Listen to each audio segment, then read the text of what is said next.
Ano? Are you in, Bruce Wayne? Hindi, kuya, hindi. Ano ko ba naman, Bruce?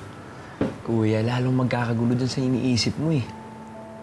Sige, ito sabihin natin, makuha na si Tina at Chichi. Sa tingin mo ba, hindi gagamitin ni Don Miguel lahat ng pera at koneksyon niya para mabalik sa kanya yung dalawa? Eh kung yung mga San Pedro nga, hindi nakaporma sa kanila, paano pa kaya tayo mga batong buhay? Bruce, gagawin natin kung yung ginawa ni Archie kay Chichi before. Di ba, tinakas niya to? Tayo, pupunta tayo sa pinakaliblib na lugar sa Pilipinas. Magtatago tayo doon, hindi na tayo makikita. Ikaw, pautahan mo na lang kaya ako. Yo. Lo, inom po. Mukhang seryosong usapan Hello, kanina pa ho ba kayo dyan? Hindi naman. Hindi ko nga narinig yung plano niyong tatakas niyo si Tina at si Chichi. Patay ka. Hello. Yun na lang ho yung tanging paraan na naiisip ko para maibalik sa atin si Tina at si Chichi. Alam niyo, Peter, Bruce, talaga namang tuwang-tuwa ako na mahal ninyo ang kapatid niyo at ang pamangkin niyo. Pero ayoko naman na lumabag kayo sa batas. Paano na kung makulong kayo? O di mas lalo tayong nagkawatak-watak. Pero Lo, kapakanan lang nung dalawa yung naisip ko. Alam ko. Pero tiwala naman ako na hindi pababayaan ng mga balyeho. Mas lalo na ni Don Miguel. Si Tinay at si Chichi. Good night, Chichi. Good girl sa'yo dapat. Para hindi na magalit si Tita Helga. Nanay, natatakot po ako sa mga dala kasama ko po doon sa kwarto. Pwede po ba tabi na lang po tayo matulog dito?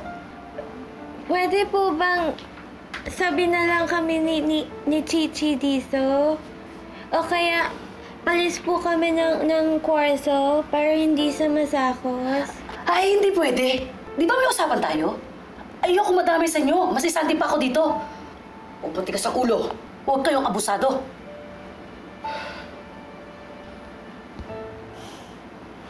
Good night po, Nanay. Good night.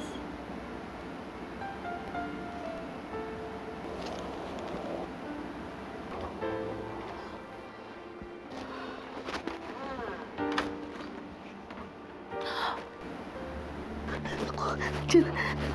Saan patago? Halika. Bakit? Diyan siya.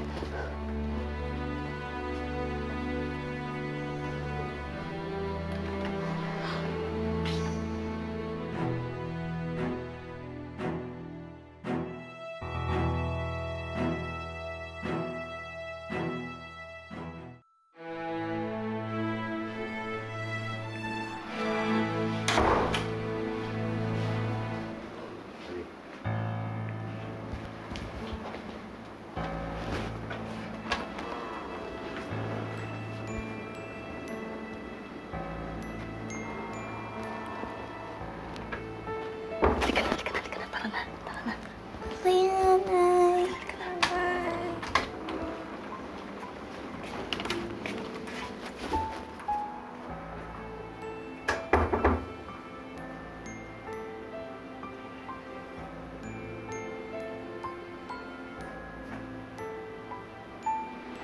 Sana naman at least sinabi mo sa akin na stroke si Don Miguel. Alam mo ba, parang tatay ko na rin siya. Kaya ako may concern sa kanya. Para lang tatay, pero hindi tunay na tatay. Helga, for many years, abogado ni Don Miguel ang tatay ko bago siya namatay. Kaya parang pamilya na rin ang turing ko sa inyo. Baka naman pwede ngayon makausap ko na si Don Miguel. Hindi pwede. Bakit? Because you're fired. You can't fire me. Si Don Miguel ang boss ko. Siya lang pwede mag-fire sa akin. Well, if I can't fire you now, I guess all I can do now is just throw you out of my house. Kusa akong aalis. Pero Helga, hindi pa tayo tapos. Kailangan ako ni Don Miguel. And I'll make sure na matutulungan ko siya. Okay?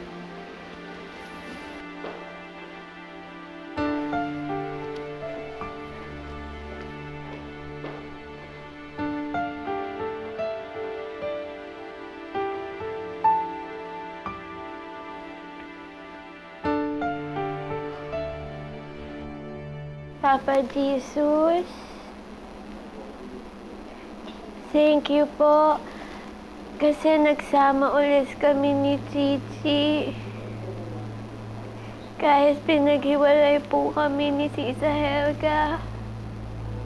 Sana po makasama ko po sa ulit. Papa Jesus, sana rin po i-forgive na po kami ni Tita Helga. Para po hindi na po ulit kami maghiwalay ni Chichi. At saka, sana po magsama na rin po kami ni Lolay, ni Loloy, ni Kuya Peter, at saka ni Kuya Bruce. Amen.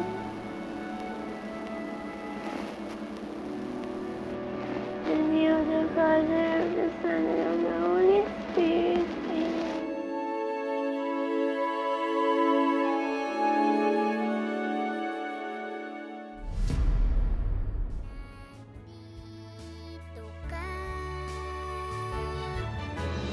Iuuwi ko na kayo sa mga batong buhay. Talaga po!